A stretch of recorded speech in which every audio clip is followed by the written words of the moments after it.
So what do I do? As Deborah rightly says, I'm head of facilities management consultancy at Capital Real Estate. Well, what does that mean? We like to think, everybody does, but we like to think that we do listen to our clients and we consult with them. So we are all about trying to make what they do better and support them in that way. Part of Capita obviously delivers services as well. I work with those teams. I don't do that personally. I have done that in the past, in previous roles for managing agents and for public sector bodies. It's a lot about looking at what a business is doing now, what's the baseline, helping them understand what things cost. Not always, as I'm sure we all know, not always a very easy thing to go and find out. What's actually included within facilities management. To those of us within the sector, as well as I think colleagues outside the sector within real estate, it's a bit of a nebulous concept sometimes. What is FM? We think we know what it is, but my version of FM might be slightly different to Susan's, might be slightly different to Jane's, and I think that's an issue for us. So sometimes my advice and my consultancy skills and my team can help a client actually identify what exactly it is he should be getting from FM, put in the right strategy, service reviews, looking at service providers and benchmarking costs and the sort of things that you would expect from a consultancy to do. But we're also much more, I think, about looking at the workplace, and we'll probably come on to talk about that. And that for me is the theme of today. It's actually how do we work? How are we going to work in the future? A very open-ended question, but I think it's a much more important theme for FM than are we doing things right compliance-wise. We should be doing that anyway. We've got to move on from that. That's a given. How are we actually going to help influence our clients, internal and external customers in the future with understanding how they get the best out of people in the workspace that they've got available to them? And Chris, any big aha moment where you had a change in your... Well, unfortunately I don't really have one, but I think that personally when I turned to consultancy, was 8-9 years ago, I had an interview with somebody who picked up a pencil and said, basically, it's the same problem, but it's turning it around the other way and trying to see it from someone else's position. So for me, it was that empathetic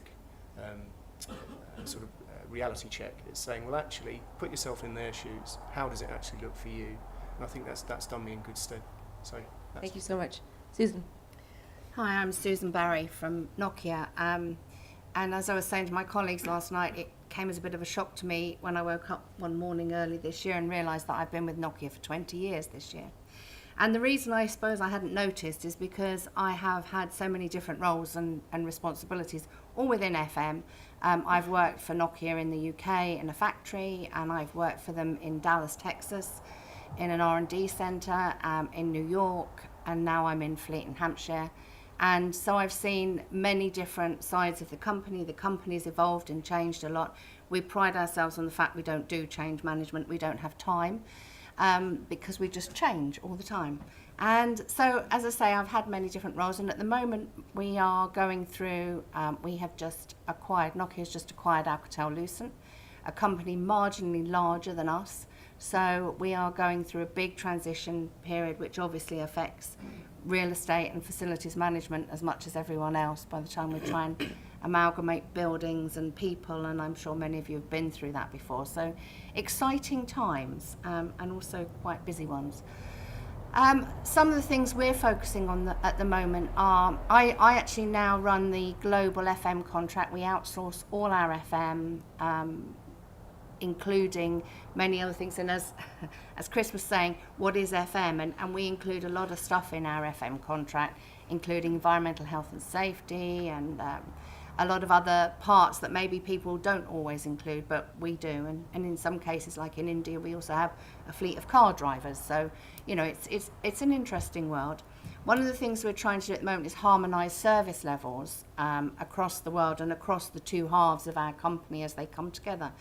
And that is a very interesting, when you look at, even just the types of tea and coffee that are available throughout the world, it's just amazing. So that's always interesting. And I think for me, the biggest thing about my job is it continues to be a learning curve. I'm always finding out new things, meeting new people, and I don't think many a week goes past without something surprises me. So that always makes it fun. Thank you. And Jane, over to you. Jane Smith, so Wales Millennium Centre. I joined the centre in September after 12 years running my own consultancy practice. So I think that was probably a bit of a defining moment, going from an organisation of just myself and my business partner to standing on the stage in the Donald Gordon Theatre looking out thinking, oh my gosh, this is what I've come to. So I'm Business Performance Improvement Manager there. Has anyone been to Wales Millennium Centre? Beautiful building in Cardiff Bay. We're a theatre. We're going into our 12th year now, and so we're a theatre. We've got one of the UK's largest free performance spaces, and very proud of our creative education and learning programme as well. So we are a charity. So a lot of what we do and it is sort of in the commercial department fundraisers to support our creative learning projects. We actually take the art, creativity and Welsh culture and heritage out into different areas to those perhaps less fortunate that can't come to the centre. So predominantly a theatre, and for the last sort of 10, 11 years we've been a presenting house, so welcoming a lot of West End shows to our theatre, and in the last year we've actually started producing our own work, which is a really exciting time for the centre. It's very important for us as Wales's national arts venue that we're actually creating work. So whilst we've built up reserves and built up our commercial development, that's actually now being invested into our own work, which hopefully we'll see on the West End or Broadway. That's the main aim. And to that end, why I've sort of been brought in, and one of my main projects is internal comms, reputational gain, and also working with the whole of the organisation in making them more dynamic. So that's been one of my main projects. We're working collaboratively with a lot of different organisations, theatre producers, directors from across the UK and internationally. And as a result of that, we need to be more flexible in our approach to working. So it's quite a transformational time for the centre in terms of how we work, what we're doing, and how we look at evolving and being more innovative in our approach to collaboration and working. So I'm sort of responsible for communicating the change that is happening, as well as arming our staff, our very valuable and keen staff, with the tools, technology, skills, expertise to work dynamically, to work as well away from their desk as if they were at it. Great, thank you. And over to you, Jeremy.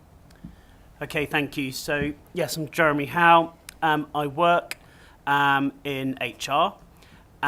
I'm currently working with BAE Systems, been working with them for about 18 months, predominantly focused on the transformation of the naval base in Portsmouth, ready to receive the new aircraft carriers that are being built up in Rosyth.